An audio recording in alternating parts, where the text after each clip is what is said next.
The next Samsung Galaxy Unpacked launch is happening in July. We'll find out more in a moment, but first, if you're someone who likes to stay up late and watch TV, you've probably resorted to hiding away in bed with Netflix open on your phone so as not to disturb roommates or family members. There, in the dark, you hold the phone up to your face, squinting at the tiny shapes of the actors on screen, while the glorious expanse of your television sits abandoned in the next room over. But it doesn't need to be this way. Modern smart TV operating systems such as Roku, Google TV, and Amazon Fire TV are full of small conveniences that go unnoticed by many, and one of the most useful is support for Bluetooth.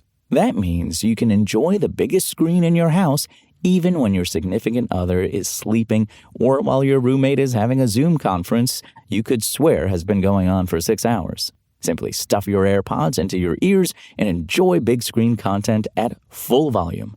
On Roku, the process is slightly more complicated compared to other platforms, but only during setup. If you have a Roku, you should head over to Engadget.com and read the full article from Max Miller to learn more about the best Roku feature for night owls you probably aren't using. And DuckDuckGo announced that it can now block most video ads, particularly those on YouTube, when a video is playing in its browser. In a blog post about the new feature, the company explained that its YouTube ad detection and blocking is based on the open-source community filter lists from uBlock Origin. DuckDuckGo noted that it may also apply its own rules for better compatibility, but viewers may see longer buffering times when using the blocker, and there may still be some unexpected hiccups. The blocking feature will be on by default for most DuckDuckGo users on iPhone, Windows, and Mac. It will be automatically enabled soon on Android, but can be manually activated in the browser settings menu in the meantime. All platforms can also have YouTube ad blocking turned on or off from the settings menu. And just to state the obvious, remember, you'll actually have to be watching the video in the DuckDuckGo browser rather than the YouTube app in order to take advantage of the blocker. Remember, you can find the latest gadget news, reviews, price drops, and more right now at Engadget.com. While Apple fans continue to wait for the first foldable iPhone, Samsung is looking to extend its dominance in the category at its next Galaxy Unpacked event, which is set for July 22nd in London. Currently, concrete details regarding what Samsung has planned for the show are relatively light, aside from the company saying that it will introduce its latest Galaxy innovations that build on its leadership in foldables. However, if you've been paying attention to the latest round of rumors and leaks, we're expecting to see 2 to 3 new phones alongside possible updates to Samsung's Galaxy Watch line. The new Galaxy Z Flip 8 is basically a lock for the event, with Samsung expected to showcase an updated compact foldable featuring a reworked hinge, improved performance, and potentially a lighter chassis.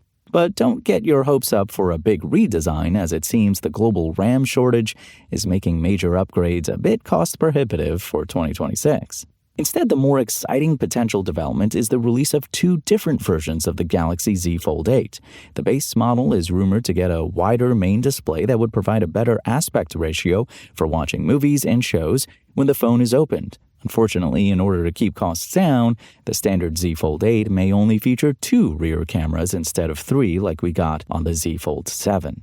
Meanwhile, we're also expecting to see the Galaxy Z Fold 8 Ultra, which could be the new top-tier model in the line, featuring display tech that results in a less obvious crease alongside an updated processor, 3 rear cameras, and possibly faster charging speeds.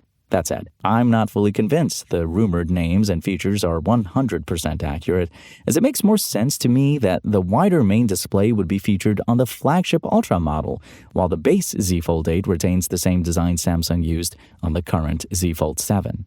Regardless, the arrival of 2 different book-style foldables from Samsung at the same event would be a first, so they should be worth keeping an eye on. And with Samsung posting cryptic teasers about a new phone with a wider design on social media, there are some definite big changes coming to the Z Fold family. Also, while it's not set in stone, there's also a chance we could see the Galaxy Watch 9, Galaxy Watch Ultra 2, or even Samsung's upcoming Android XR glasses make an appearance at Galaxy Unpacked.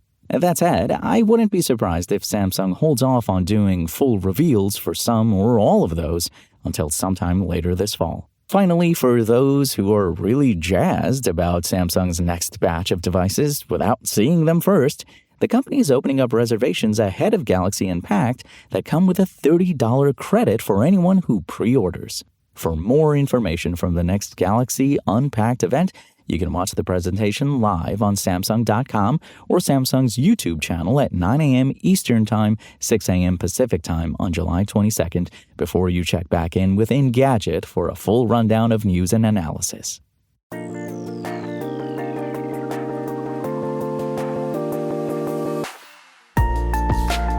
Thanks for listening to the show.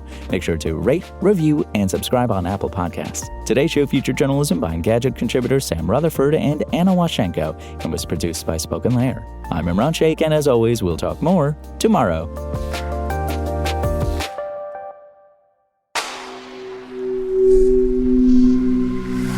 Spoken Layer.